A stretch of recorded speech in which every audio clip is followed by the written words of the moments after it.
大家好，大家好，欢迎来到中国研究院的这个节目现场。您现在收看的是民进电视。这一次，习近平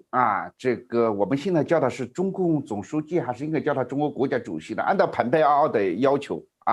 这个不要叫他国家主席，但是实际上按照中国权力的系统，我们也不应该叫他国家主席。总书记真实符合他的真实身份。所以我们叫习近平总书记到了这个深圳到了潮州到了什么地方那么整支有媒体呢讲他是南巡南巡。抱歉我现在前夫以有限的精力都在关心美国大选，我对这个习近平的南巡呢真是了解的非常少，但是看到大家好像传的最多的是一个传是说他咳嗽，对吧？咳嗽是不是？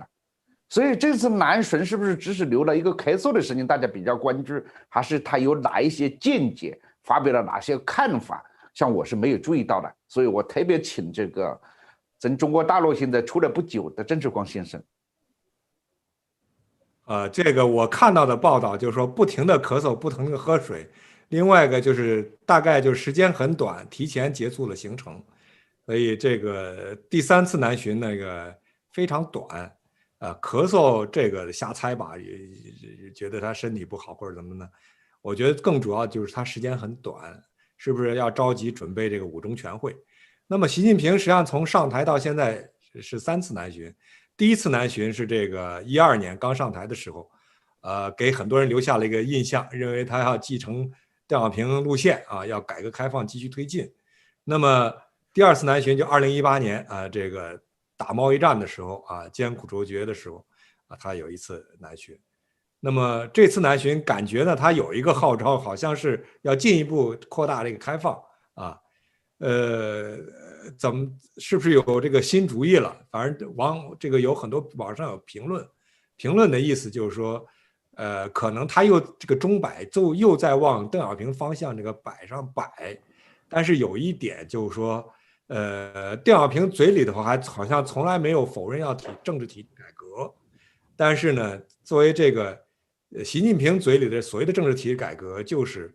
这个回到党指挥一切这个老体制，他把这个也叫改革，反正这嘴巴由他说嘛，就是定于一尊了。总体来讲的话呢，就是说他的南巡讲话应该表达一个意思，就是在5中全会以前，给这个经济界人士，给这些改开派。给他们再一个定心丸，当然这个是一个安慰剂吧，这个定心丸就拿淀粉做的就是你们那个踏踏实实的我不会怎么样，就跟2012年那个欺骗战略是一模一样。我觉得这个人不老实，不如胡锦涛老实。胡锦涛人直接去西柏坡，就底牌就很清楚，你们都看好了，我就在这儿。他呢这个遇到困难的时候他挺会装的，这一点有毛泽东之风。这个当然小农和恒清是专家，好，你们继续讲。我们成什么专家了？那小农是专家。你先讲，这个我先讲2句吧。那个刚才你说到那个咳嗽这个事儿，也是他现在外界好像呢评论说50多分钟的讲话，这个语速慢得很。那个中央台呢都是就给他说了一句话，中央台的新闻联播都是他呢那些讲话整个都是用那个就是文字出来的，然后呢就给他真正让他说话就说了一句话。然后呢据说呢我没看到那个直播，说是他在这个纪念大会上呢这个讲话的时候现场直播50多分钟，然后他突然的这个先是频频喝水，后来就突然的咳嗽起来，然后咳嗽完了以后就这个镜头马上就转掉了去看观众。然后咳嗽完了以后呢最后这个说了几句就结束了以后马上就收掉了。所以呢外界呢就有人传了，当然现在肯定这个敌对势力不少，一看到总书记这个咳嗽觉着哎呀是不是总书记病了，是不是总书记这个，而且现在据说这个叫咳嗽是说话伤肺还是怎么着，是说这个伤到哪儿？现在大家都在说这个习近平是哪儿有问题，肾有问题了还是肺有问题了是这个精不足啊，还是气不顺呐、还是什么啊？反正是有点毒火攻心似的。我反正现在大家都在给他这个察言观色哈，看总书记的这个病情是什么。但是我就在想哈，其实这个有什么要说有什么了不得的事儿呢？你看民主国家，甭说咳嗽几声了，对吧？你看这个里根总统当年被遇刺呢，这个他整个抢救的过程，后来出来了以后呢，在恢复治疗的过程，都向这个美国公众呢要有报道的，要有一个交代。在这个过程当中，像老布什总统这个作为副总统接任，然后呢代行总统职务，你看这些事儿呢，因为都是很正常的。这地球呢离着谁都会转，所以习总书记如果要是甭说偶然风寒，就是病入膏肓也没事儿，还不如有王岐山同志还在呢嘛，对吧？这个副主席还在，所以我觉得呢这个问题不大。但是呢，现在弄的呢，这个中国呢，现在反正大家可能因为都不知情嘛，所以外界呢就只能猜宫廷嘛，宫廷里头的内部的事儿，这个就只能猜。而相反的，你现在再看最近的这新冠病毒已经使世界很多的国家的领导人啊，就染了病，染病了以后，你看大家都报道啊，这个英国的首相这 Boris 染病了，先头也是到处走，他也这个嘻嘻哈哈，对吧？哗一下染病了以后还工作一天就不行了，咳得受不了，最后弄到 ICU 去给他吸氧，对吧？结果是什么？但这个英国媒体小报大报的都一块跟着报了以后，他不仅咳嗽了，当然比习主席这个问题严重一些，但是最后是很多的英国民众全都到这个唐宁街11号门前，到那儿去替这个 Boris 祈祷，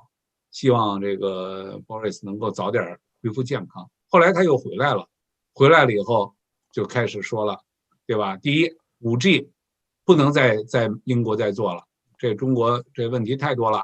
然后我们大家现在呢，终于战胜了疫情，我个人战胜了，那我们现在要一块儿来怎么着。所以你看老百姓，大家还都是这个非常的这个关心自己的领导人，然后呢，这个关心自己的这个执政的这个领导人，对吧？但是重要的是他是老百姓选出来的啊，跟中国这一点不太一样。你像前2天的这个咱们美国这个Trump 总统也是这个被这个病毒给打倒了，打垮了以后也跑到这个沃特瑞，那你看那媒体都在沃特瑞门口都挤满了，24小时在那儿报，对吧？在那儿报现在进展怎么样啦，用了啥药啊，这个医生得出来做解释啊，对吧？然后呢，这个他呢接着他自己还觉着不过瘾啊，怕到时候有什么坏的影响，自己开车这个要求这司机带出来，这个在这个百塞斯塔我们边上这个塔，在百塞斯塔呢这个圈绕了一圈回去了，结果还遭到了这个媒体一通批啊，说你这个不是置这个司机的这个生命于不顾吗？你这虽然戴了口罩，你为了跟大家挥个手，结果呢司机都有可能被感染啊，对吧？但是呢后来看呢也还 OK 了，所以呢就是这个民主国家哈，民主国家的这个领导人啊，这个有点事儿呢问题不大，但是呢这个专制国家的领导人啊，说这个有一点事儿都不行，那绝对不能让大家知道。为什么？你看前一段这个挺现实的，这个金正恩最近好像是活着出来了，前一段时间都说这个可能要不行啊，要挂了那意思。后来说是不是说这个叫宋什么那个中联办的这个中联部的部长嘛，叫宋什么那个人带着这个阜外医院的这个心脏手术的这个专家们到朝鲜去给这个金三胖做手术，哎，后来就一段时间都不出来了，结果呢，到底出现什么事儿了，对吧？谁也不知道，对吧？到现在为止，说最近呢好像出来视察来了，但是到底过去这几个月发生了些什么事情，不能告诉大家，因为什么？因为告诉大家了以后，大家都知道了，这个领导人实际上也是人，不是神。你像这个，我就记得1976年的时候，那时候我10岁啊，这个突然的就说啊，伟大领袖毛主席死了，哎呦，吓坏了。那时候10岁的小孩都觉得，这毛主席怎么能死呢？对吧？毛主席是万岁啊，万万岁，他能一直活下去，他怎么能死啊？对吧？这天要塌下来了。另外一个，他是神呢，他怎么会死呢？不可能的。所以那个时候，这专制国家的这个领导人都是要这样，绝对不能够有任何的这个关于他的这个身体状况啊，是不是这个生了啥病啊？你就跟那个我们有时候看那清宫剧，这个大行皇帝，这皇帝要驾崩了，崩了以后这都大行皇帝了，就实际上已经崩了，崩了以后怎么办？第一件事儿不是说赶紧准备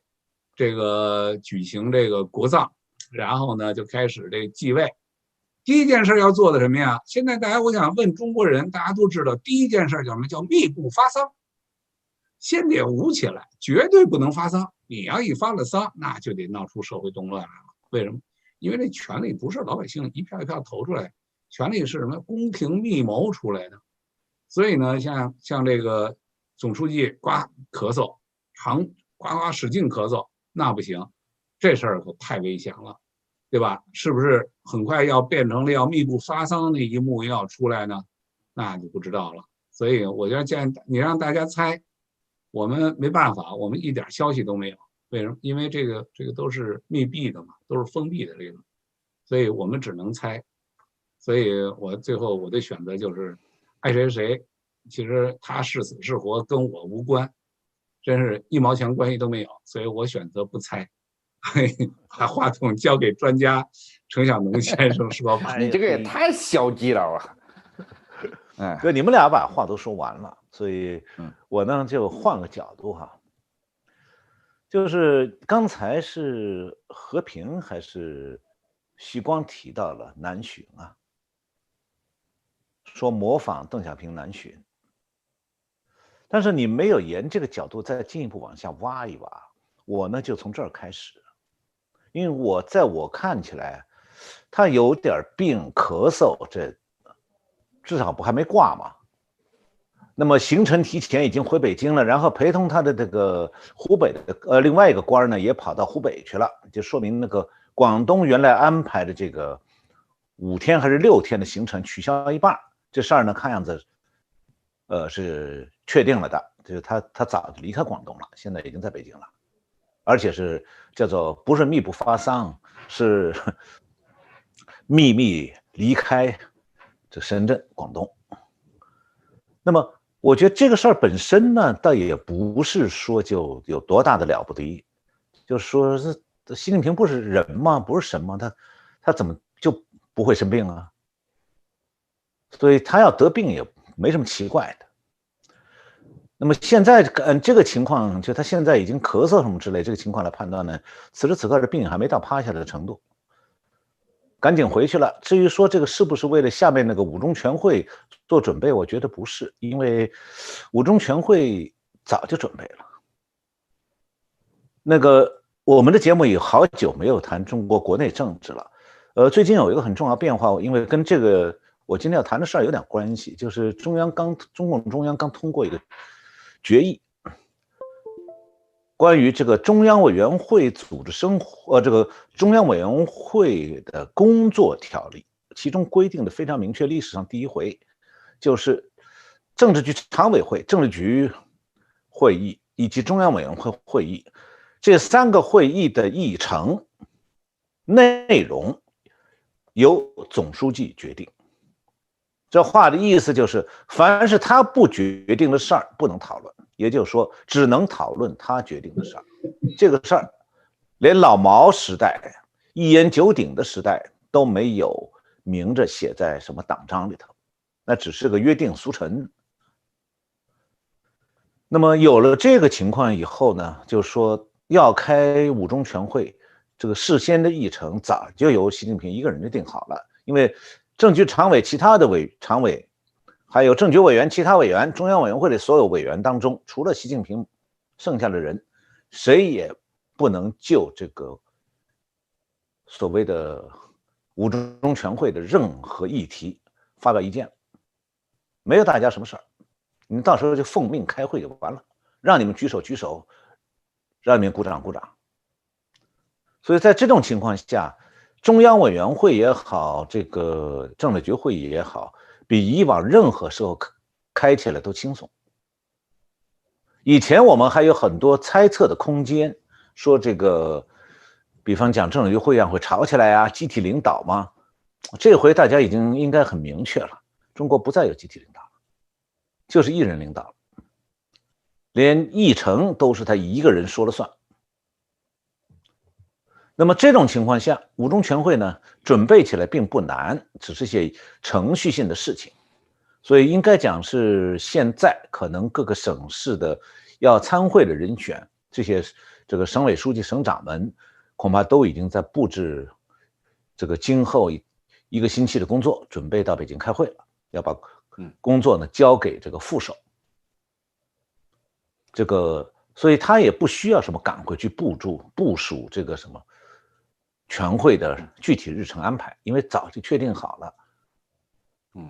那么这样的话就产生个问题，就是他这个所谓的南巡还是不是大家给他硬安的？哎，恰恰在这一点上呢，我倒是觉得好多人没有仔细想，讲南巡是绝对对，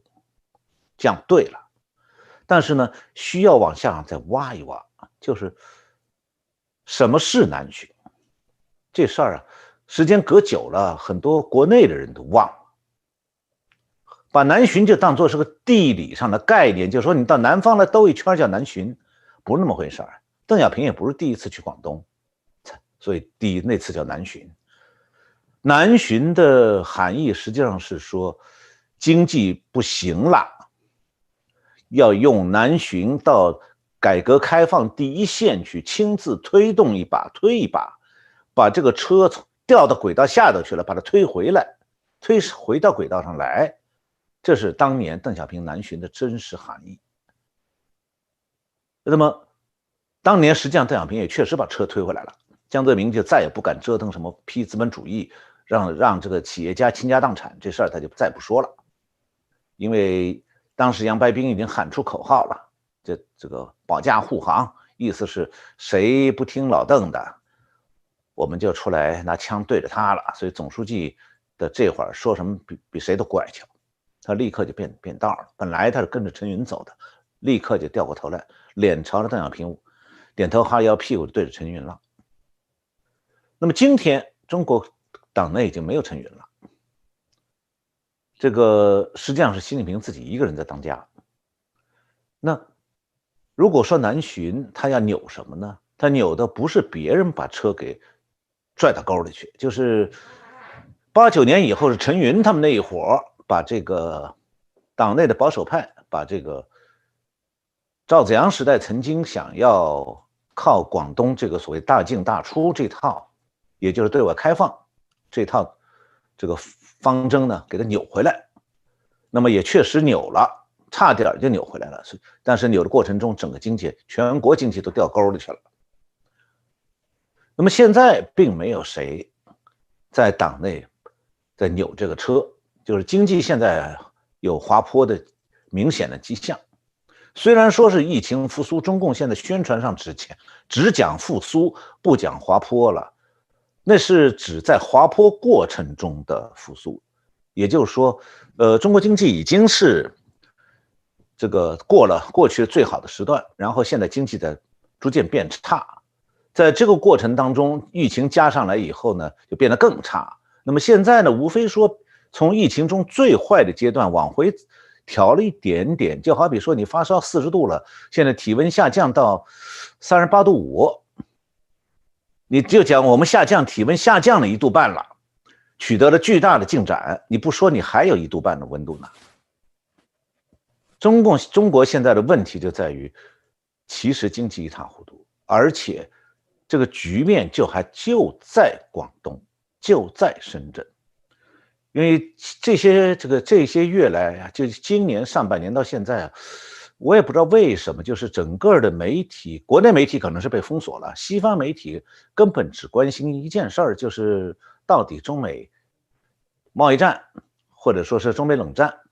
还打不打？当然，他们内心是真心希望不要再打了，让他们继续照原样赚钱。但也因此呢，就把目光全部转移到了这个中美关系上去，然后忘了看中国国内的现在的真实情况。这个实际上，今年国内的这个经济情况，除了北方那些本来就不好，就在滑坡的地方以外，现在经济状况最糟糕的，也许我说了不知道大家相不相信，就是深圳。很多人觉得说深圳的全国北上广深4大市，这个有那么多高科技企业，现在深圳正在转型，应该是非常成功的。话呢可以这么说，但是你要是去看深圳的经济，你就知道了。深圳此时此刻大批的这个原来的加工区工厂关闭了，很多厂房都拆了，而且是现在深圳市政府的方针是不办工业，搞房地产了。所以现在很多你看了以后会觉得，这哪是经济繁荣的象征啊？就是大片的工厂区拆了以后啊，地方政府把地重新给了房地产公司，让他们再盖住宅。那么所以现在出现了那个厂房用这个工程机械去砸了，把水泥厂房几层的全部砸了，砸完了以后重新把那地基清理完毕，准备盖住宅，用这个办法还继续的拉动经济。能不能拉动咱们且不说，那么问题是那厂房里边的东西呢，工厂呢没了。我这现在讲的这个深圳的情况是大深圳，就不仅仅是指这个以前讲的关内，就是以前东莞是在深圳行政区划区之外的，这个从广州到东莞是不需要边防证，不要特区证，但是从东莞进入深圳是需要特区证的，这只是这个都过去那些年的事儿。然后一点点有点放松，但是这个边防的这个就是所谓的这个深圳特区和这个东莞中间还是有界限的，还是有关。那么现在这个关呢，已经前几年取消了，取消以后不是应该打成一片的东莞更繁荣啊？其实相反，现在东莞更萧条，就是过去有上千万工人在那儿打工的那个东莞，现在变得一片空旷，工厂大批的倒闭。对此，国内的纸媒体和网络媒体基本是不报道的，不能说，因为呢违反中央的这个要在这个困难时期打气，要营造一个经济状况良好、光辉形象的这么一个宣传这个中心的目标。但是我看了很多当地人，就是拿着手机在那儿现拍的一个一个这个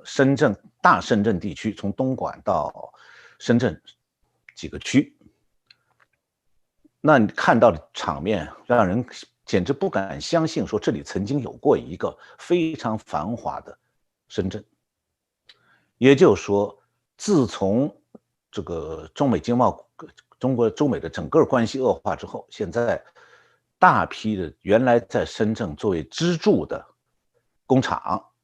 都不声不响撤走了，消失了，而且不会再回来了。所以对深圳来讲，支撑深圳经济的制造业已经没有了。那么这样的话，我觉得才是习近平要去深圳南巡的原因，就是说他看到的其实和邓小平当年看到那个广东因为6·4以后的那个北京的气氛造成的这个经济上的非常沉重的压力有点相似。我刚刚前面解释过，就是现在这个北京的就北京没有什么对广东的压力来自于海外的，但是呢，从形式上讲，确实存在的一个整个的深圳经济有一种让人感觉垮下来的印象。习近平这首曲很显然有一个打气的意思在里头，就是他想模仿邓小平，是想再去给深圳打气。但我提一个猜想啊，因为咱们今天主要谈的都是猜想，因为美国这个选举的事儿现在我们谈的也都是猜想。那我就提一个关于习近平南巡的猜想，就是是不是他到深圳看了以后，深圳当地政府向他更多的诉了关于这个深圳情况相当严重的苦，诉完以后让他听了以后觉得自己那番空话废话于事无补，讲什么都没用，所以他干脆咳嗽完了以后也就回北京算了。原来是来鼓气，鼓气的目标是以为他鼓了气，深圳就能重新翻身。结果深圳的事实上的局面是从此翻不了身了，一蹶不振了。说完了，完了。我说一下我的那个在国内的时候的观感啊。实际上深圳这个转型啊，是一个转型，它从应该是从胡温时期啊就有迹象了。对，这个当时这个汪洋啊搞这个腾笼换鸟，腾笼换鸟意思就是说你原来那种初级的加工制造啊，这个低端的加工制造的看不上了，他要引进高端产业啊。那么当时呢，这个温家宝还专门南下，实际上是规劝汪洋啊，就不要这样搞，不要看不起那些能解决就业的那种这个所谓的低端的制造业。深圳的这个转型，这个是肯定的，不是说从习近平这儿来的。实际上我看，在胡温后期，深圳已经逐渐的往房地产上走了。为什么说这样呢？就是它变成了一个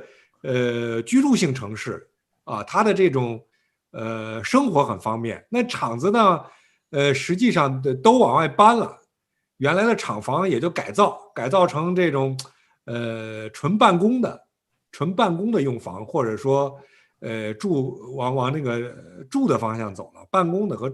商住的方向走了。原来的各种厂房都变成什么创业空间啊，搞这个东西去。因为那个工厂呢，在那儿已经不划算，地租已经很高了，不划算了。所以深圳的工厂呢，它往惠州搬啊，搬到惠州啊，那个就是包括华为。我给你补充一句啊，我刚才讲同样的现象也在惠州。对，所以惠州也垮了。所以另外一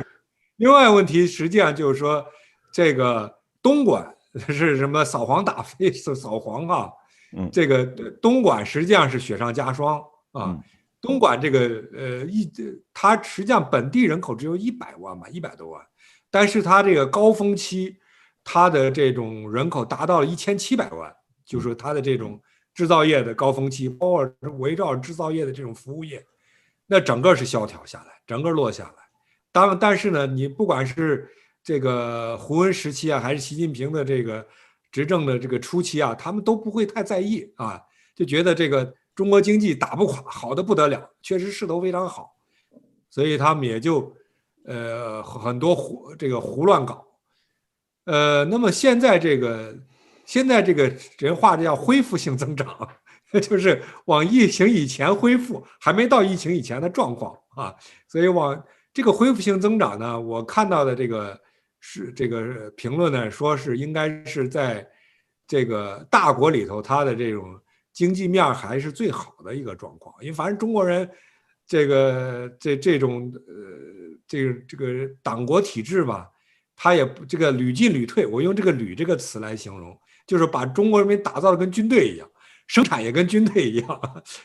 抓革命促生产哈，基本上也是那个套路。所以他一旦要搞生产的话，其他都不管了；要搞防疫的话，也其他都不管了，啊，就是屡进屡退。所以他如果说全力的往给这个经济铺路，给经济让路，啊，那么在他的这种综合平衡的这个范围内呢，还会释放出很大力量来。那他这个习近平去这个深圳，我觉得更主要是象征意义。就是说，它并不是解决什么实际问题的，因为这个疫情也解决不了，这个经济转型，深圳经济转型也是理所当然的。就是说你确确实实你商住比当工厂要划算多了嘛，它是变成总部经济也是可以。就是说他是要给就是应该是我觉得是给这个五中全会给放风啊，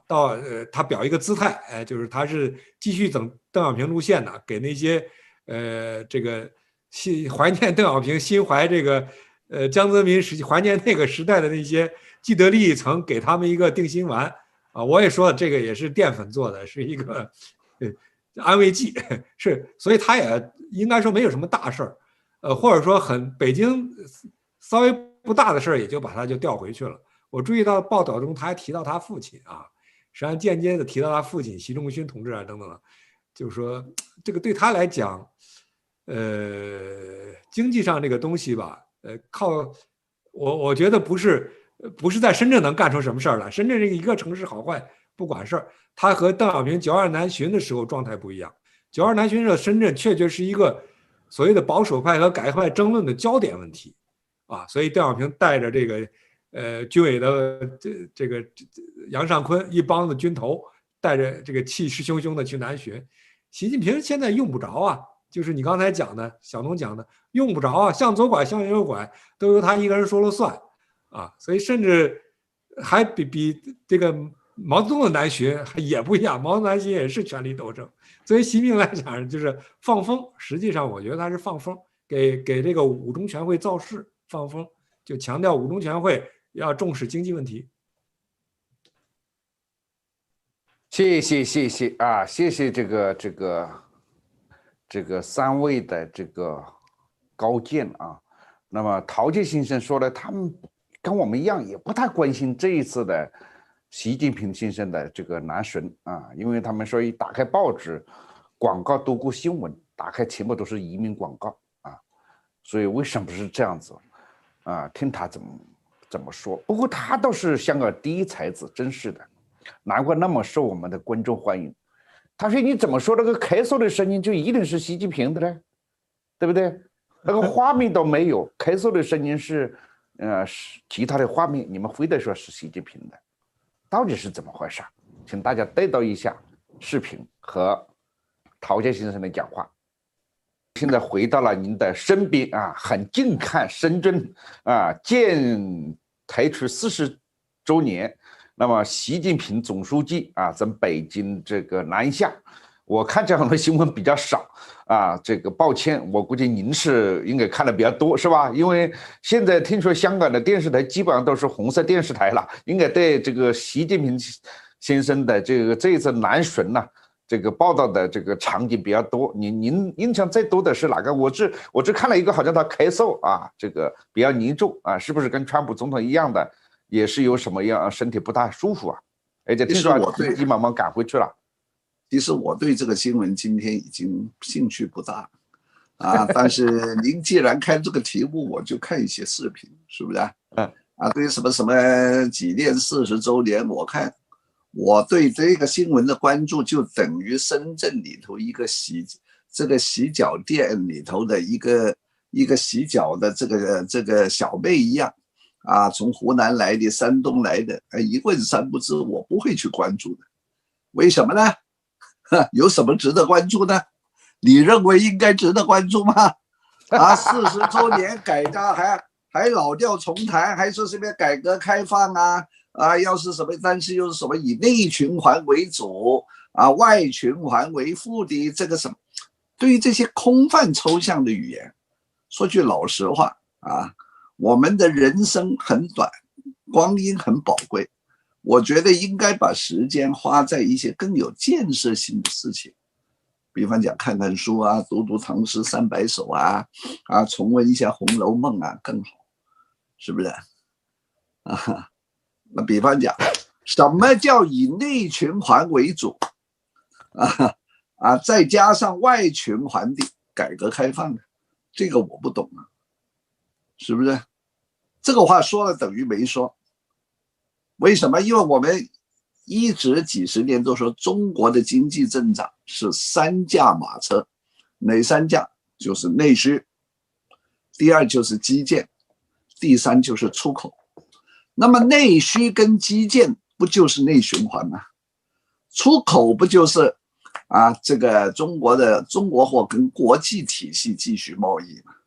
是不是啊？这三驾马车拉动中国经济 GDP 增长，不就是内循环加外循环吗？是不是？所以你现在忽然又冒出了一个什么以内循环为主，然后外循环为辅，但是又要自力更生，又要吸引外资，这个完全是我们香港人听来是自相矛盾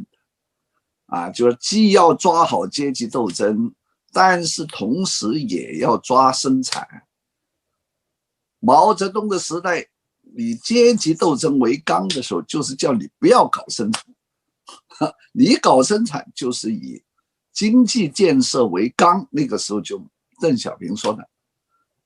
邓小平说一手要抓阶级斗争，一手要抓经济建设，马上就被毛泽东骂个狗血淋头